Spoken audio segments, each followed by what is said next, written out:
Hello, everybody, and welcome to Roses and Reactions. We're back. The reason we took a week off is some personal stuff going on. I am finally beginning my serious job hunt, and I had a lot of things to figure out in regards to that. Something I just want to get off my chest right away that I've been wanting to vent about. Just give me a minute. I sort the jobs based on entry level because I don't have any work experience, right? So you expect entry level jobs to be, entry level. But then I go on and look at these jobs and I'm like, oh, this looks good for me. Go down to qualifications, 2 to 3 years of experience. Then why, how is that entry level? Don't lie to me. How the heck am I supposed to find a job when I have to waste my time looking through submissions that require experience when they have labeled their job specifically as entry level? I thought entry level was to be 0 years, basically. Am I wrong? That you would think that entry level would mean that you have 0 experience. It does. It's been frustrating, y'all. But I digress. We're gonna be talking about Jurassic Park movies today. Hello, Brady. Hey, welcome to the show. It's great to have you. And this show is actually kind of interesting because we decided to do this. If you watched last show, we had no idea what we wanted to do for the next show, and then we were recommended by Mary. Mary. Yes, thank you. Awful with names as I am with actor names. It's nothing personal, but yeah, Mary recommended Jurassic Park films, and we're just like, sure, why not? We have no other ideas. So we're going to do Jurassic Park films. The original plan was that we were going to rank them, sort of like how we did with Avengers December and the Star Wars films. But then we realized our rankings were so similar, so we're just going to do them we'll talk about them in release order. Yes. Mm-hmm. So what we got? So I'm just looking through. Hello, Mark. You see, it always throws me off when you respond on our own page. But hello, Mark. It's good to have you. Also, they don't deserve you, Rachel. Find a different job. I'm looking for a job. I'm looking. We thought there was one that was like so perfect and fit for her. Just give me 1 second. I know we said we're gonna go, but just give me a second. I gotta go. We need to air this out. So I had this call interview, and I was a little nervous throughout it. I came off as a little nervous. I said maybe I stuttered over myself a little bit, but the interviewer directly said, oh, you asked really good questions at the end when they're like, do you have any questions to ask? And the interview was to last 30 minutes, and it lasted 45 minutes. So I was thinking, oh, there's a pretty good chance that I might have got this, right? Yes. And then the next day I get hit with the automatic rejection email, which, listen, fine. I'm not upset. I am upset that I wanted that opportunity. But don't waste mine and your time. Okay, don't waste my time. Don't waste your time. Why did you talk to me for 45 minutes if you knew you weren't going to move me on? And I know it wasn't a debate because I was literally rejected the next day. So you wasted my time, you wasted your own time, and you led me on, which is just not cool. But anyway. Yeah, because we thought it had a lot of promise after that interview. So. But anyway. And then there was the one. And then there was the one where she told you were overqualified and she was going to hire you. She called me and she said, "Yo, you can't get this job. You're overqualified." Which But it was a good conversation. But it was a good conversation. If you want to let me down, basically she let me down by saying you're too awesome for this job, which gotta respect that. Anyway. And she gave you some options on where to find some jobs. Mm-hmm. So that's why we were really intending to go in last week with it, but this job hunt has been messy. So that's the reason why we're doing another every 3 weeks. At this point, we should just change it to every 3 weeks, but we're trying, guys. We are trying. Anyways, Jurassic Park films. Now, Jurassic Park is an interesting franchise to me because you're basically, when I was born, you are indoctrinated. I think this goes for a lot of people. You're indoctrinated. You know what Jurassic Park is by the time you're in elementary school. It's one of those things that have osmosisized. I probably it's like in the culture. Yeah, it's in the culture. And I knew what Jurassic Park is. I didn't see the movie till I was in middle school, and then my first movie that I saw in theaters was Jurassic World, and from there we saw the rest of the film, so on and so forth. And I personally believe that Jurassic Park is, oh gosh, I'm gonna get destroyed for this. As a franchise as a whole, kind of overrated in a little ways. Really? As a franchise as a whole, first movie absolutely brilliant, but in terms of a lot of the sequels are not good, not the best movies. But I can see definitely how it became a franchise. It's about dinosaurs, and dinosaurs are just inherently cool. They're one of those things in the world that are just inherently badass, you know? So I can understand why this became a franchise. Do I wish it had become a franchise? Honestly, not really. Because, like I said, a lot of the sequels, not the best out there. What's your experience with Jurassic Park? Well, Jurassic Park, I was first made familiar with it with the book that came out in 1990 by Michael Crichton.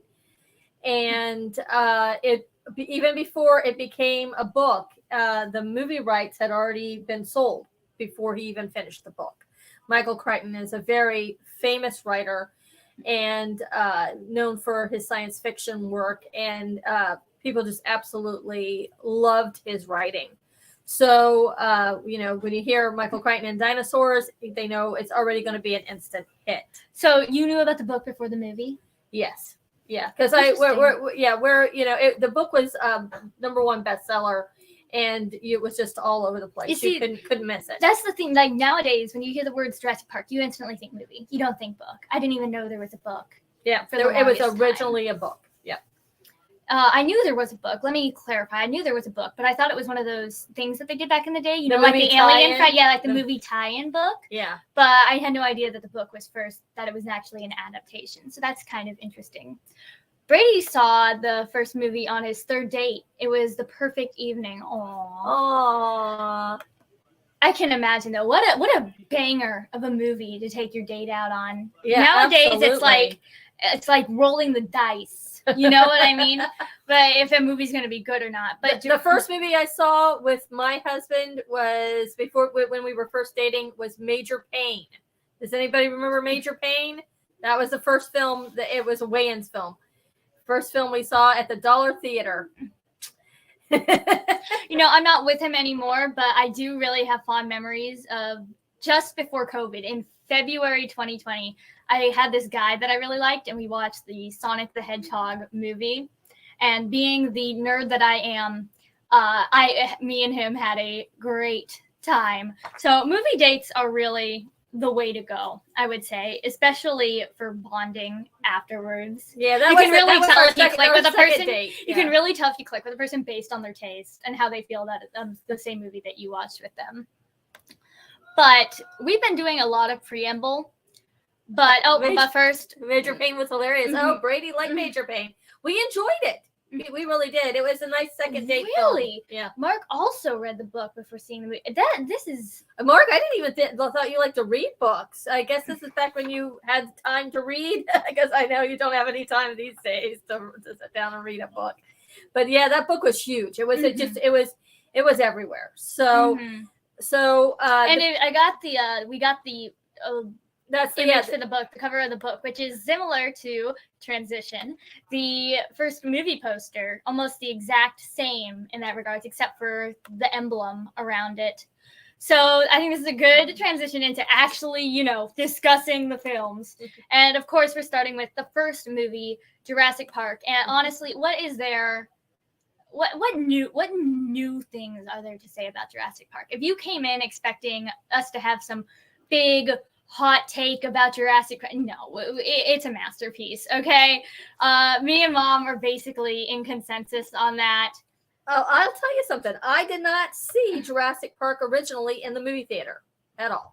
You did not, which surprised me because I thought you were a fan of the book. So why didn't you see it in theaters? Well, I was busy working, and this was 1993. I was my second year of working, and I worked in retail, and I was working a lot of hours. And so it was just one of those things I didn't get to see until it came out basically. until it came out on VHS. Mm-hmm. But anyway, I do think we should discuss the film a bit. Of course, the biggest thing, the best thing about this film, hands down, the visual effects of the dinosaurs, which still hold up today, practical effects over CGI, any day of the week, are absolutely magnificent. This is a pattern that we realized while rewatching these films was that we really didn't notice on first watch. Is there's a lot of themes revolving around children in these movies, and this first one is the only one that I think really and truly hits the nail on the head, with Alan and him being basically somebody who doesn't like kids being forced to protect two children in dire circumstances. I think that worked out really well. I think that they handled that really well. He had a great character arc. His relationship with Ellie is really strong. Ian is a fantastic character. Jeff Goldblum, just amazing to see. Overall, the cast is really solid. The effects are really solid. The stories is really solid. You know, the thing about the original Jurassic Park is, and up until that time, you hadn't really seen dinosaurs done in this manner. It was in film before. I mean, there had been dinosaurs in film, but a lot of times it had been stop motion and choppy and not really. I mean, that for the that's what they had available at the time. And with this, they had, Industrial Light and Magic in there, doing the robots and the mechanics and everything. And it just, it looked so realistic, and it was so cutting edge for the time. It was just very brilliant. And they really, the thing about it is, and I was talking to Rachel about this morning, the original Jurassic Park, there was this, underlying, they really built up the fear. And yes, the fear this is something that the whole dinosaurs on the loose is basically the main theme of the franchise. It happens in basically every movie. This is the only one that I say really nails the fear factor. This is the only one that I could determinately, what's the word I'm looking for, that I could definitively, that's it, declare a thriller movie. Because there are suspenseful moments in this film. There are suspenseful moments in other Jurassic Park films, but this is the one that actually makes you feel the tension. I mean, I don't think they ever could recreated the tension from this film very, very well. Because once you've seen this film, it kind of takes away from the rest, because this is the gold standard where you have the scene with the water and the there are so many of those shaking. This movie has so many iconic moments. Like, just think about them off the top of my head. You got the water, you've got the scene in the truck with the T-Rex, you've got Clever Girl. You've got the scene in the lab with the children in it trying to evade the raptors. Oh, in the kitchen. That is in the kitchen. A great scene. Yes, that's the type of stuff you don't get in the other Jurassic Park movies. Like I said, there are suspenseful scenes, but that is a different level. Also, I know this comment appeared a while ago, but we were kind of on a roll there. Welcome to the show, Terry. Hey, it's great to see you. It's great to see you. So, good evening in Ireland. I always forget that Terry is from Ireland. But... here, Brady has something about the music, which is... my gosh, I can't believe I didn't even... The score! Yes. And yes. Which we can't John play. Williams is... Yes. Absolutely, I can't believe I didn't even mention the score. I don't know how that happened. Just iconic, just great stuff. Jaws with dinosaurs. That's because it was a Spielberg film. This is not. This, honestly, if you want my honest opinion, this has very little to do with Jaws. This movie, Jaws, is a thriller movie about corporations and capitalism bad, okay, to put it very in the broadest terms I can. We don't get to capitalism bad until like way later down the road in this franchise. Jaws just had, but I can understand why. I mean, correct me if I'm wrong. Jurassic Park came out not long after Jaws. No, much longer. Oh, yes. Jaws. Jaws I keep forgetting Jaws is from the 70s because it doesn't feel like it's from the 70s like at all. It feels like a 90s, 80s movie at the latest. But honestly, the only reason it's called Jaws of Dinosaurs is because it's a Steven Spielberg movie. The comparison would not be made if they weren't both done by Steven Spielberg. But yeah, 1976. I keep forgetting. It's like The Exorcist. I keep forgetting how old the movie is until I like hear it, and I'm like, that can't be right, but it is. And I guess that just goes to show the quality of movies like that. Like movies that stand the test of time. Yeah. Okay, but speaking of movies that I was gonna say don't stand the test of time, but you actually like this film. But let's talk about the first sequel in the franchise, Lost World, which honestly, side note, did I just say Lost World? Yeah. No, that's right. That's Lost World. Oh gosh. What I was thinking of Jurassic. This is why I literally made the mistake while complaining about the mistake. I was going to complain about the two movies naming Jurassic Park, Lost World, and Jurassic World. Like, come on, guys. We can't have some variety, get a dictionary out, use some synonyms. But you like this movie. I do not like this movie. This movie has a special place in my heart. Okay. Is this about the movie theater story? Well, it's a couple of things. Okay, so the Lost World Jurassic Park came out in 1997. It was about a year after, almost a year exactly, that I got married. I got married in 96 in May 4th, and this movie came out, I believe, I think late May of 1997.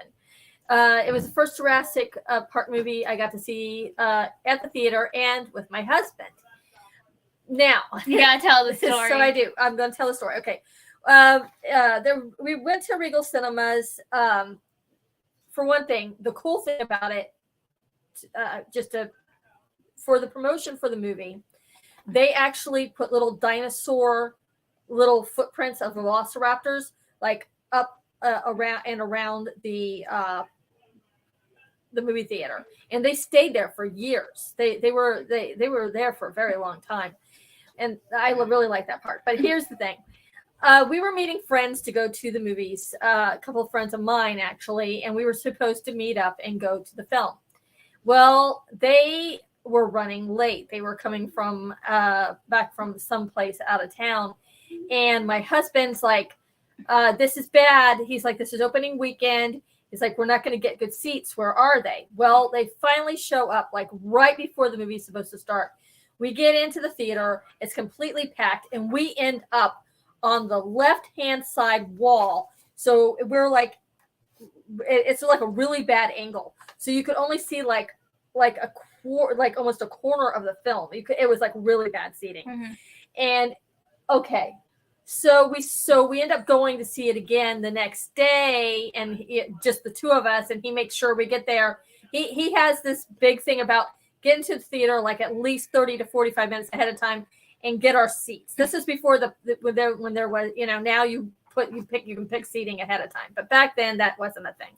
So he would want to get there early, get situated, sit down, mid-center and watch a film. And this is the experience that tormented my childhood, because if you guys don't know, I have ADHD, and trying to convince a child high on sugar and high on ADHD to sit down and watch all of not just the previews, but the first look for every single movie we went to was torture. Like it got to the point. Yeah, it got to the point where I like have an aversion to previews now because of how distressing, I guess, of a childhood memory that was of just me forcing to sit still, not even watching the movie I want, but all these previews I don't care about, and this first look stuff that I don't care about. So now every time we go to the theater, I have with somebody, I have them get the seating. I go to the bathroom. They text me when the of course their phone minimum brightness. We ain't those people who are talking on phones during theater. Notifications off, minimum brightness. Text me in the bathroom. Hey, previews are almost over. I come back and then I watch the film. I think it's one of my many quirks. So my husband's and your dad's must his paranoia and his paranoia turned into my paranoia. So yeah, because we have to be, and for years, and he still does it. Doesn't he bring up every time we go to the movie theater? Doesn't he always bring up the Jurassic? He does every single time. Every time we're like less than like if we're 15 minutes ahead of time, he'll still bring up the Jurassic. Like we could have been so late. He always brings up the Lost World experience because he was so. He felt so put out and so tortured by having to sit far left in the corner for that film. You guys might have noticed also that we're not really talking a lot about the film itself. That's because, at least in my opinion, this film is boring. I love this movie. I thought this movie was a lot of fun. I loved seeing it. This film didn't have a lot of people don't like this film because it doesn't have the Ellie. No. That's not why people don't like the film. Because it's just Malcolm and his girlfriend, played by Julianne Moore, which I love Julianne Moore. I love seeing her in this film.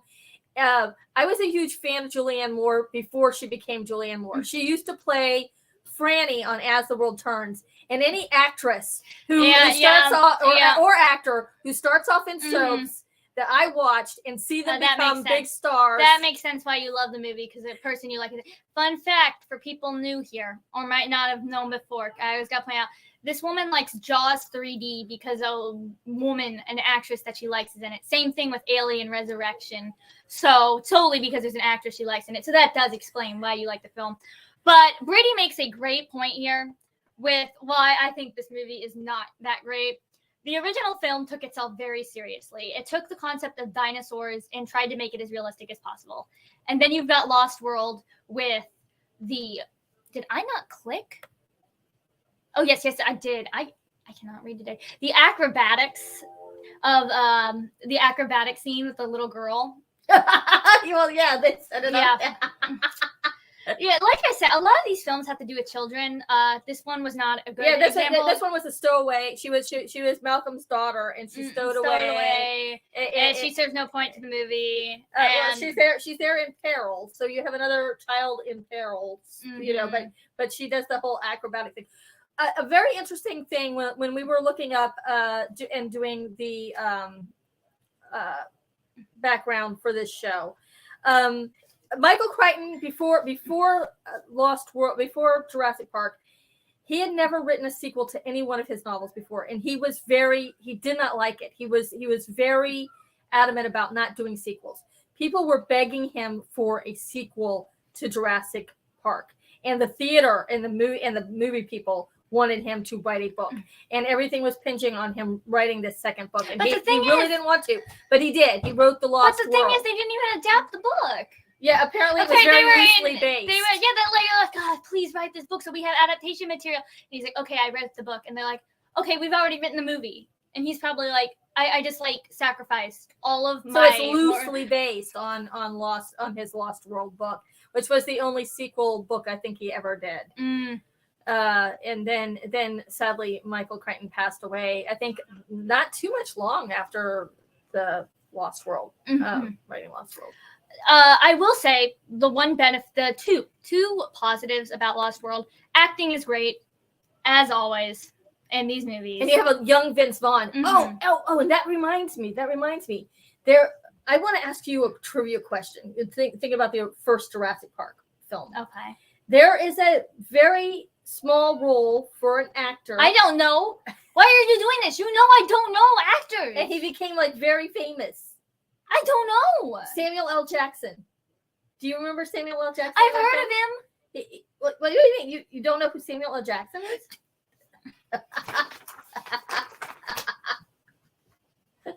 She left, guys. She left because she doesn't know actors. She doesn't like it when I bring up actors' names. So sorry about that. Sorry. Do you know who I am? Like, these people don't, maybe, potentially. All they know is me on this show. You know I don't know who any actors are. You know? So why do you try to embarrass me by quizzing me on this? I Nick Fury. Okay. I knew I heard the name somewhere. He's Nick Fury. That makes sense. That makes sense. Okay. There. Now I know. Okay. And he gets killed in Jurassic Park. You know. A lot of people get killed. But you know the guy. You were a Seinfeld fan, so you recognize the guy from Seinfeld. Yes, of course I do. Yeah. Okay. I know him as the guy from Seinfeld because, like I said, I don't know actors' names. So. Anyway, the other thing I wanted before we move on that I do like about this movie compared to some of the other movies is I can respect this movie for its originality. They didn't bring back Alan or Ellie, which is honestly, I can really, really respect that. They decided to focus on Ian, probably because they wanted money and he was the breakout character from Jurassic Park. But anyway, they decided to focus on him, and it was honestly a nice change of pace that they didn't just rehash completely the first movie, which when we get to later, oh my gosh, it's not a trend, unfortunately, with some of these sequels. Mark's laughing. Yeah. Mm-hmm. Laugh it up, Mark. I drive her crazy because I'm a big She's actor, a big like I said, likes person. Movies solely because actors are in them. It could be the worst movie of all time, but if somebody is an actor she likes is in it, it's automatically one of her favorites. I love Jaws 3D though. I really do. There's so many actors. That statement does not like it just doesn't besides Leah Thompson, which I've told you, Leah Thompson was in it. She was like one of her first roles. Yeah, always. But what do you like about Jaws 3D? Oh, well, Leah Thompson's in it. Therefore, it's the best movie ever. What do you like about Alien Resurrection? Oh, Winona Ryder's in it. Great reasoning for liking it. Speaking of Winona Ryder, has anybody seen the snapshots that they took of her working on Beetlejuice 2? Pretty awesome stuff. I am so looking forward to seeing Beetlejuice 2. No, you aren't. You exposed me for Samuel L. Jackson. I'll expose you now. You didn't even like the original Beetlejuice. I did. No, you didn't. You said you thought it was mid. I like some of it. Yeah. Yeah. There you go. I'm you try to embarrass me. You call me out. I'll call you out. Anything with no. Listen, Brady. That's different. If Patrick Stewart, no, I can't. But Brady, the Emoji Movie has Patrick Stewart in it. I was gonna say because I immediately went, oh, Macbeth, but no, I almost forgot about the Emoji Movie, and I can't back up your claims, Brady. I'm sorry. But moving on to our third movie, which is considered one of the worst in the franchise by a lot of people, that would be. Do I even have the poster? I thought we had the poster. There it is. Jurassic Park 3, the one with the Spinosaurus, and they kill off the T-Rex early to be, look at us, we're different. That movie. I remembered, Jack, about this movie going in, except for Spinosaurus, the T-Rex dies, something about parasailing, and they bring Alan back. Okay, it was a long time before. Oh, and the Velociraptor says Alan in the plane, and made me want to shoot myself in the head because it's so dumb. Those are what I remembered before. Yeah, the dinosaur talking, I think is always like puts people off for some reason. Oh, really quick, we got people freaking out about Beetlejuice 2. Is Burton there? Yeah, yes. Burton. Yes. Okay. And it also stars the girl who plays Wednesday in the Wednesday series on Netflix. She's going to playing Winona Ryder's daughter in that film. Yes, Mark, preach. As somebody who doesn't care about actors in the slightest, preach. The movie better be good. Okay? The movie better be good, to me at least. If you do like a movie for the actors, whatever, your opinion is valid, even though you're wrong. Lorraine says she'll watch anything with Pierce Brosnan. I love Pierce Brosnan. This is another actor that I've heard of. but I He did. played one of the 007s. Okay, yeah. I would say Remington Steele, but I'm sure you've never heard of that show. No, I never. Sheila, Black Adam. I loved him in Black Adam. Oh, Black Adam. I never saw Black Adam, so I'm. Oh, okay. Yes. Yeah. Now I know what you're talking about. I saw Black Adam in the theater. I kind of liked it, and then everybody else didn't like it. Once again, we're going off point from Jurassic Park 3 for the sole reason that this movie is boring, and I don't care about it. But I'll talk about it because I am legally obligated by this show to do so. So, Jurassic Park 3, the one with the Spinosaurus, the awful Velociraptor scene in the plane, the ones with the kids that don't need to be there. Oh, we got a boy who was parasailing and then he goes missing, and then his parents are like, "Yo, Alan from first movie, come and help us." And then they go. Then they're being hunted by the Spinosaurus, which I'm surprised I remember. Don't expect us for some of these later movies to name what the dinosaur is. I just remember Spinosaurus because it's easy. Okay, T-Rex, Spinosaurus, Velociraptor. That's my. I ain't gonna try to pronounce Enosaurus or whatever in some of when we get to the world movies. But anyway, this movie is boring. I know you like it. Once again, who's the actress this time? Well, I like it because William H. Macy. Oh, actor, really? And Tia Leone. I like both of them, and they play the parents of the missing boy. Yes, thank you, Brady. You see, we're going off topic with 2 and 3 a lot because. Yes. Oh my gosh. This movie was so. If I saw this in theaters, this would probably be one of the movies that I fell asleep in. I have fallen asleep in 2 movies in my lifetime. The first Godzilla movie. No, not the Matthew Broderick one because she wasn't born yet. Not so the one that came out with I forget that movie was really really bad though. And some people would disagree. And the second part and The Hobbit Part 2. Where they got into the barrels and then she was so asleep. She just fell asleep. I couldn't do it. It was so bad. The barrels. It was like Christmas weekend or something, and she was just like out like a light. Really, he's the same guy who did the Rocketeer and Captain America: The First Avenger.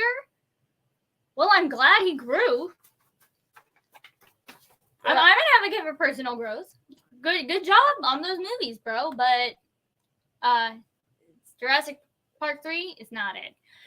Speaking of not it, this movie commits one of my number one sequel crimes ever that instantly makes your sequel worse, and I could get turned off immediately. I'm going to name you the sequel crimes, and then we'll talk about the sin that this one committed.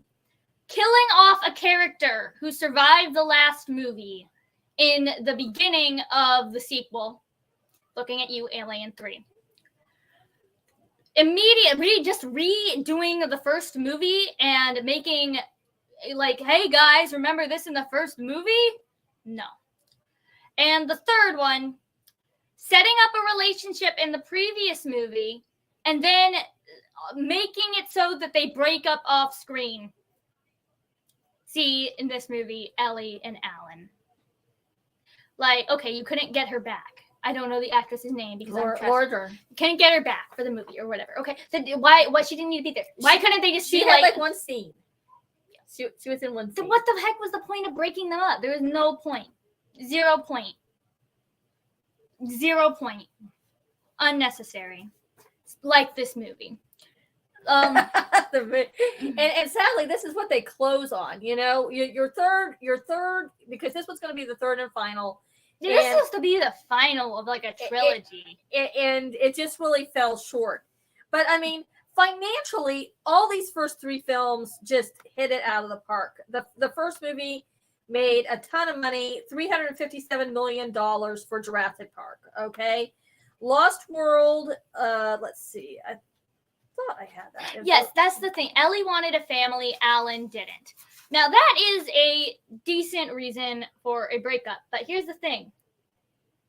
This was never in the first movie. This was never alluded to.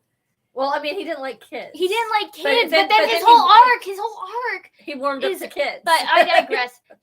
I hate it when they're like, at the end of the one movie, they're like, oh, these characters are going to get together. And then you go to the next movie and they're like, oh, we broke up. But why? It feels like a cop-out. Okay, even if the reasoning is realistic to how probably real relationships would go, these are movies. And they didn't really expand on that all that much. Mm-hmm. There was a fairly big age difference between the two. Okay, I can see that. But like I said, it doesn't change the fact that they did set up the romance. Yeah, they did. And they continue with the romance. Once we get to Dominion, they try to rekindle that, you know? So, overall, it's sort of like Jurassic Park 3.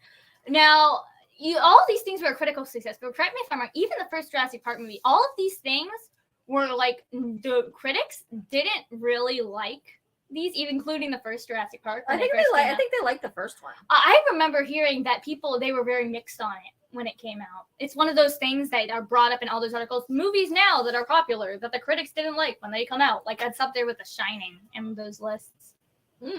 I did not know that. So I find that interesting because thinking about where Jurassic Park, at least the first one, what happened, it's honestly hilarious. And it's also why I don't trust stuff like Rotten Tomatoes. I don't trust sites like that in terms of critic reviews because, like, I'm not a critic. I am an audience member. So why the heck would I rather take the opinions of other people on my level? Right. People who would share the same opinions. But anyway. Yeah, we don't listen to critics too much anyway. No. Moving on. But Jurassic Park 3 boring. It took me a long time to watch it. Brad had watched it several times before I actually sat down and watched it. And I thought it was okay. It really didn't. It really wasn't as good as the first two, But financially, it did, almost as well as the other. It's a Jurassic Park movie. The films, All of these movies did financially well. Correct me if I'm wrong. No, yeah, they all did. So there wasn't one bomb in the franchise. Moving on, because they know how to market these things. But moving on to a movie I have a little more to talk about. Jurassic World. Now, if y'all remember, this was the first movie that I talked about seeing in theaters. This is the first movie I saw in theaters. And you mean the first Jurassic? Jurassic, yeah, it wasn't the first movie I saw in theaters. I would have. When did this come out? Make me feel old. Make me feel old at the right age of 22. Well, it was 2015. So you were what, freshman in high school? Sophomore. Okay. This film, we saw this film twice in theaters. We both really liked it when it came out. Yeah. And going back to it, I think it's pretty good. This is my personal favorite sequel to Jurassic Park. It's up there for sure. I really did enjoy it, which was a surprise to me because I was expecting my childhood to be utterly and completely obliterated because I've heard bad things about this film, You hear negative things about this film when it's talked about. So I was expected the same thing. Now, does this compare anywhere to the original? No. But for a sequel, this is a real popcorn film. You know what I'm saying? This is a real popcorn film. Yeah. I'm going to name some things that I appreciate about the film. One, we finally have, since the first movie, a solid theme, which is don't mess with science or human nature, or no, it's about. I don't know why I blacked out there. It's because I thought of the word capitalism and I instantly got PTSD flashbacks to my job search this week. But yeah, this movie is about corporations forcing something that shouldn't happen, basically.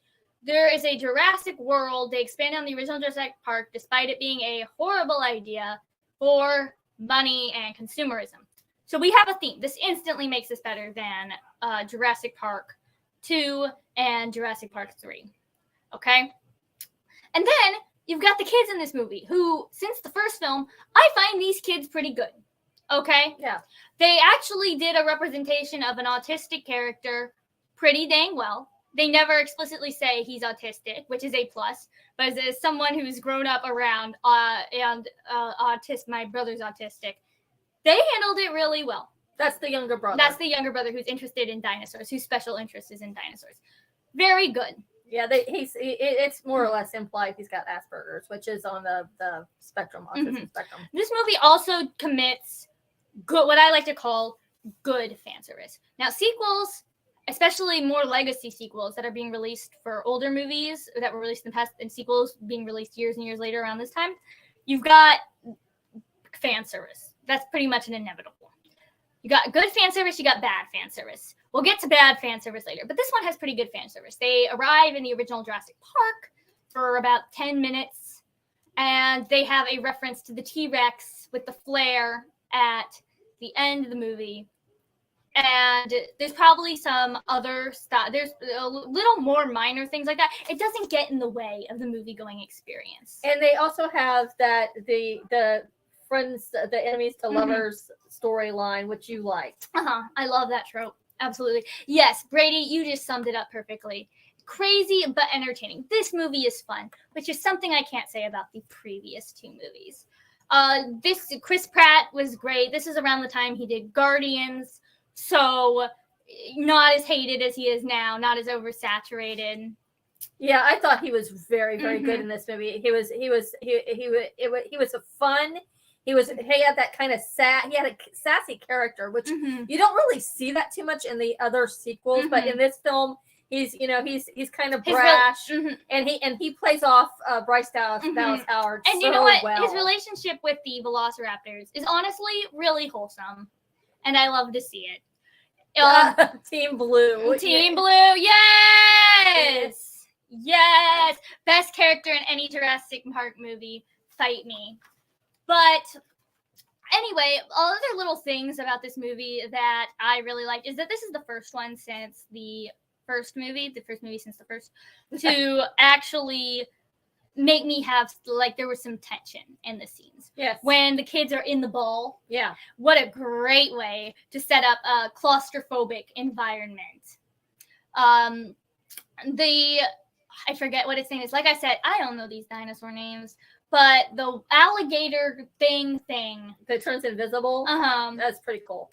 No, not that one. The alligator, the mosasaur, the one at the end that kills that thing. Oh, the one in the water. Yeah. The mosasaur. The Spinosaurus wishes. Okay, the Spinosaurus wishes that it could be like that, because that thing had more threat value than almost anything else in the movie. I liked a lot of the new characters. I like Claire. I like Owen. I like the kids. Can't remember their names at the time. But I thought overall this movie was really, really solid for a Jurassic Park sequel. Absolutely.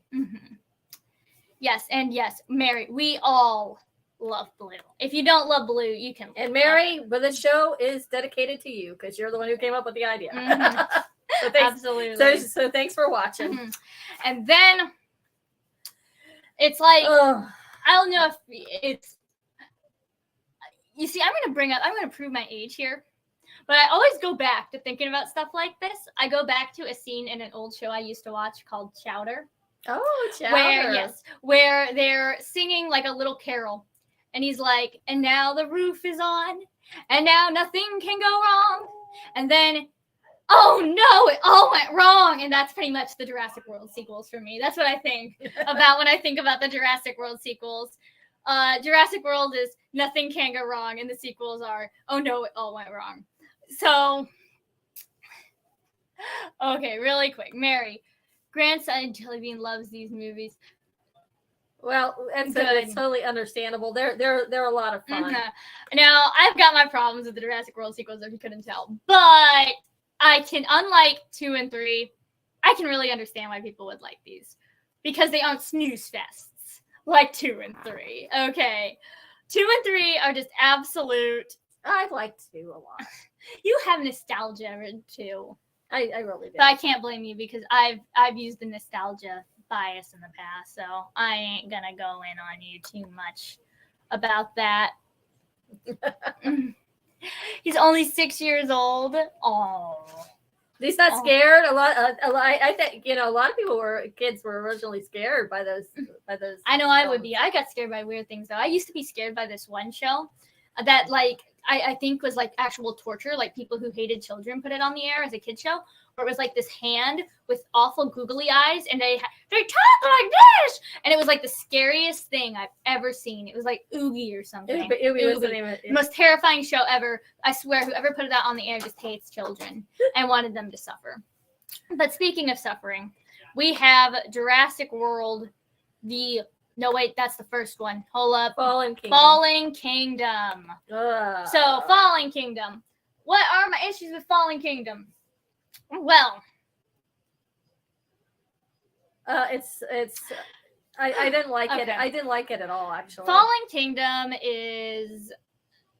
Let's take I know I said I was going to give Jurassic World the first one and some leeway in the realism department. But things really do go off the rails with realism here. Okay. This movie, I don't have a lot to say about it. It's about basically corporate bad, dinosaurs good. Okay? And it ends with all the dinosaurs being released in the wild, which it's not good. Okay? Like all over the world. They're like released good. into the world. It's not realistic. Because I'm going to be either. real. If that happened, the United States Air Force would be on that. In 2 seconds. Yeah. They'd kill them all. They wouldn't care. They'd kill them all.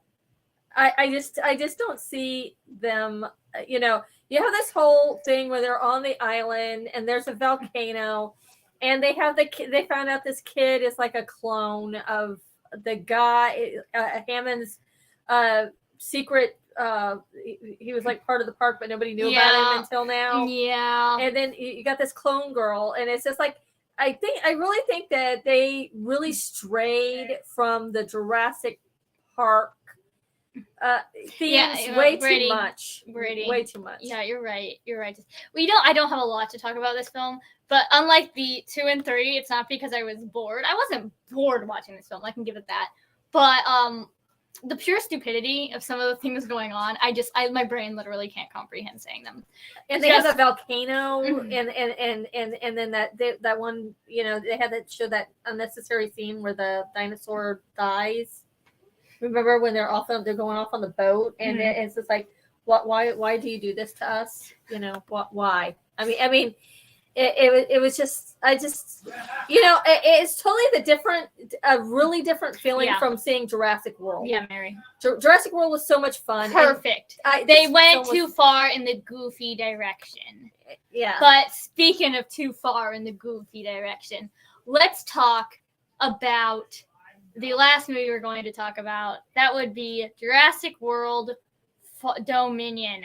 Now, I say sequel, but really, in reality, this movie is basically Jurassic World 3, 4, and 5, because there's so much going on in these films, that so many subplots, that this could basically be 3 movies. Yeah, I think they took the scripts of 2 different films and tried to smash you got the them locust together. plot, and then the blue and the girl kidnapping plot, and then they all come together into the anti-capitalism plot.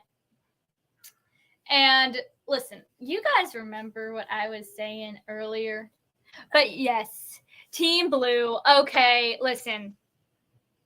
But Blue, though. This is the movie's only redeeming quality. Anytime Blue and her child are on screen. So yeah, we did not see actually Dominion in the theaters. Okay, we didn't see it until just recently, and this was a movie that I think suffered from a few things. Oh, overcrowding of the plot. Overcrowding of the plot. Oh, but what I mean is they started filming it right before COVID hit. Technical stuff. Yeah. So whenever you have a film where you try to start something and then there's a stop because of world crisis or writer strike or anything like that, when you have to put a movie on a shelf, I think something bad happens. I think they tried to speed run this film and get it out in the theaters. It was, I think, the 3rd movie out in theaters after COVID, somewhere around there. I think I read it was like the third or fourth release of a new movie that came out in actual theaters after going through the COVID situation. So I think that they tried to, slam it together and get it out there. Mm-hmm. And, it was supposed to be like this, big reunion film, bringing back the original cast and the new cast and bringing them together. No, they try so hard to be Infinity War with that. Okay, they tried so hard. And when I say Infinity War, I mean the ability to juggle all of those characters and give you a crossover that you want. Oh my gosh, this is the most fumbled of that concept I have seen in a while. Okay, listen. So they bring back Ian, Alan, Ellie, and they basically stay away from the main cast for like almost half the movie. Yeah. And they have their own Locust side plot. But this film is so overcrowded with characters that none of them get to shine. And new characters. And new characters that honestly didn't need to be there because you already got enough characters. So it's overstuffed. You got an overstuffed Oreo, and when you have an overstuffed Oreo, like the mega stuffed Oreos. Yeah, it's like double stuffed Oreos are good. Mega stuffed Oreos are diabetes. Yeah, and that's what this movie is. Diabetes. But another thing about this movie is there's a lot of plot contrivances.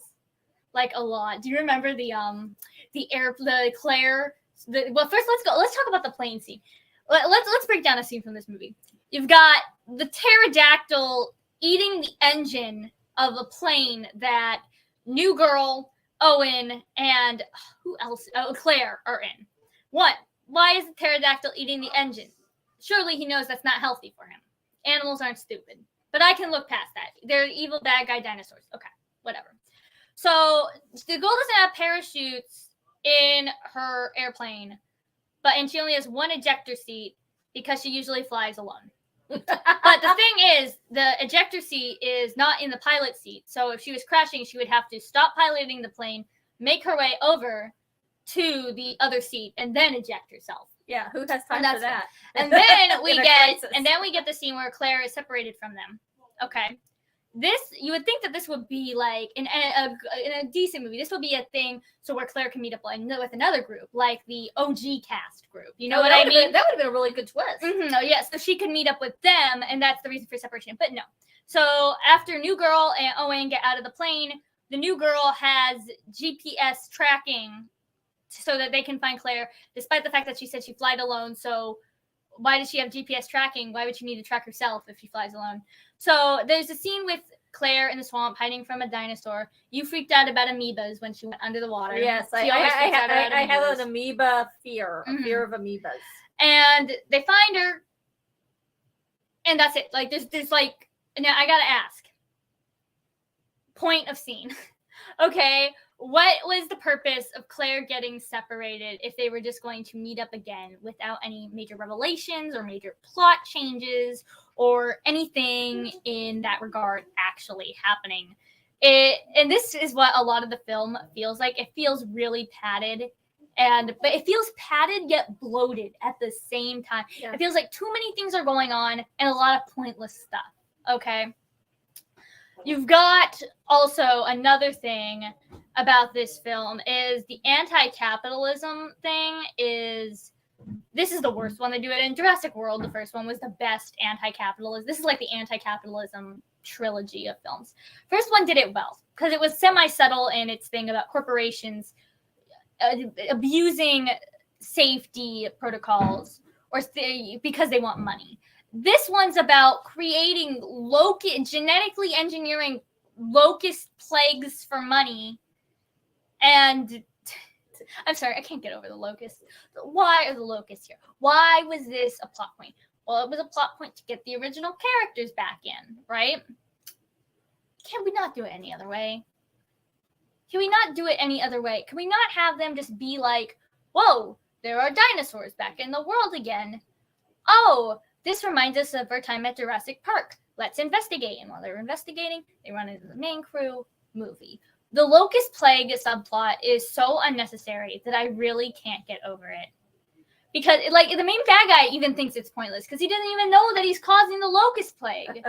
He seems like he's just like, oh, I'm causing a locust plague? okay, money, and that's basically the main bad guy. Okay, this movie is so blue. Like I said, blue, redeeming part of the movie. Blue is always a sight to see. Her and her child. The rest of this movie was not very good. It seems to me like the two closeout films really just didn't, hit the mark. Jurassic Park 3 didn't hit the mark. It was, it kind of fell flat. This one's over bloated, falls flat. And I don't think a lot of people liked Dominion very much at all. Okay, I'm gonna be real. I haven't been reading the comments when I went on my whole rant. There's some stuff in here. 1, Mary, yes, perfect summarization of my points. The movie got off track and spent time on stuff we didn't need to spend time with while trying to juggle too many plot points. 2, Mark. Bryce Dallas Howard is amazing. I love her. Mm-hmm. Yeah, she's a redhead too. Yeah. Mm-hmm. The classic. Okay, this is another thing. The classic actors in Dominion. Who is the guy who? I have a point about this. Who's the guy who played Alan? Oh my gosh, Neil somebody. I know. Anyway, what I was trying to, whatever his name is, there are like Sam Neill. There are points in the movie where I swear he's like not acting and he's just looking around like, what? Why am I here? Why they drive me back for this? Honestly, I feel bad for them too. They really did not need to be here. It didn't pop up. Oh, it did not? No. There we go. Okay. I don't know what happened there for a second. Yeah. So you got, they could have done so much more with these original 3 characters. They really could. Except and I like your idea about Claire running into them and them rescuing Claire. That would have been a really cool concept. And it would actually serve a point to the copter scene because it would change and then they could have all met together and that would have been really neat. So the thing is, the classic characters are here to nostalgia bait, essentially. They're here to reference all of their moments. They're here to do what I said. They're here to what I said to give a clip show of their moments. Especially, I can't remember. I know his name too. I know this guy's name. He plays Ian. I know his name. Jeff Goldblum. I got one, guys. Jeff Goldblum. His whole point in this movie, more than any of the other legacy cast, is to basically meme on himself in the previous movies. He plays Jeff Goldblum and he memes on previous moments. That is his role. And good for you. You got Jeff Goldblum. I got one. I'm so proud of myself. But anyway, those were the Jurassic Park movies. The franchise that really shouldn't have been a franchise. The first one, gold. The other ones, not so much. But you know what? A lot of people have enjoyed them. A lot of people have enjoyed them. And Jurassic World was great. Was it Mary the one who brought it? Let me figure that out. Who brought up her grandson? Yeah. Like in the movies. That's another thing. Kids like these movies. Kids like dinosaurs. Kids like these movies. So that's why I'm hesitant to say something like Rise of Skywalker. If you guys don't remember my legendary Rise of Skywalker rant during our Star Wars show, first off, go to that and watch it. I went off, and I'm still proud of myself for that. I said, I wish this movie never had existed. This is the worst movie ever. Anybody who likes it has no taste. I went off. I can't say that about these movies, including Dominion. I think it's silly. I think it's badly written, but there's a lot of worse things you could see. There's a lot of worse things you can see. It's got dinosaurs. And unlike Rise of Skywalker, it doesn't completely work to obliterate the main point of the franchise. Yeah, that's true. Mm-hmm. I think fun dinosaur movie with where you can turn off brain is fine. Okay. And that's it. That's the whole point of summer films. The Jurassic Park franchise was fun. It was a summer thing. And you always had, to look forward to, getting to see, dinosaurs kill people and, all kinds of fun. So, I wouldn't be surprised if they decide to, in a couple of years, bring back Jurassic Park in some form in the theater. I gotta give Brady this too. Dominion, another plus. The feathered raptors. Accuracy. We love to see it. So I gotta give them that. I was happy to see the feathered raptors too. Probably because I think feathered dinosaurs are cool. And you know what? Just think about it. Didn't that just like sum up what we just said? Feathered dinosaurs are cool. That's the thing I like about Dominion. Fun dinosaur movie. Turn my brain off. Enjoy fun dinosaurs. Feathered dinosaurs are cool. And Chris Pratt's pretty good looking. Hey. I had the real hots for him. I had like a major crush on him for a bit. So did I. Especially in the Jurassic world. In the Jurassic world, it was Star-Lord for me. 14-year-old Rachel thirsty for Chris Pratt. Yeah, and now he's doing the voice of Mario, and you're like, I'm just done with Chris Pratt. I love the Raptors too. The Raptors, Jurassic World, the Raptors in Jurassic World are really amazing. Honestly, the best dinosaur characters in the franchise. Like, I think this is my hottest take. I think the Raptors in the Jurassic World series are low-key more iconic than the T-Rex in Jurassic Park 1. I think you're right. I think.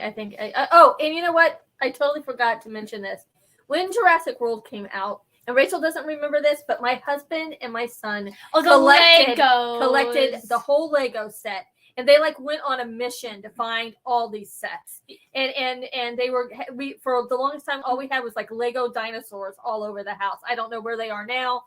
Gone to the shadow realm and the oblivion. But at the time, it was a really fun project for watching the two of them do the whole Jurassic World and dinosaurs. You know what? That's the thing. Like I said, I think the thesis of this is: are these movies technically the best, except for the first one? I won't accept criticism on that. No, but they're fun. They're fun movies that people can just enjoy. And you know what? Sometimes that's okay. Yep. And we've got some final comments here. Thank you, Brady. Thank you, Mark, for tuning in. And Mary, thank you for the idea. Thank you for the idea. We were honestly struggling last show. But we've come up with a theme for the next time. I think this needs a little preamble to build it up. So you guys might have noticed for the last few shows we've done, we have avoided doing clips. Yes. Why are we doing that? One, we're tired of copyright strikes. These Facebook and YouTube do not know what fair use is. And we're tired of because we all host these through YouTube. We host these on Mark's YouTube channels. We host a lot of these on Mark's Facebook pages. And we feel like trash every time we use a clip and that gets a copyright strike. And then that gets Mark in trouble. So we've avoided using clips. Yeah, Rachel's very against clips because of that. Because she feels bad every time. So here's the thing. This is why I'm trying to justify Besides, she's her own clip. I think since we're... Thank you. But I think, I am. Since we're not using clips, I think it's okay for us to take a dive into the forbidden copyright territory. Starts with the letter D. It starts with the letter D, and it ends with the letter Y. Next show, we are going to be ranking every Disney princess. Disney, please. We won't be using any clips. If this somehow gets copyrighted, we are never messing with the mouse again. But we're gonna do Disney princesses. And I also want to bring up this coming Friday, Classic Television Smackdown. We're gonna have a special guest host, Cheryl, who is a friend of the channel, a friend of Mark, a friend of ours. She's gonna be hosting the show, and she's gonna be doing horror TV horror hosts from all over the United States. So classic TV horror hosts, Friday night, 8:00, Classic Television Smackdown. You won't want to miss it. But Mark will want to miss our next show if this comment has anything to say about it. Anything resembling princess or Disney or anything girly, Gem. Mark, I think, has an aversion to it, which makes it even more fun to do. Yeah, so you're going to have to come, because we want to see all your comments in torture, Mark. So please come watch our show and watch us Friday on Classic Television Smackdown with Cheryl Thank you so much, everybody. Thank you all so much. It was a great show. It was a great show. Because of you. Because of you. We would probably have been on here for 15 minutes if it wasn't for the community interaction. So thank y'all. We'll see you next time. Bye. Bye.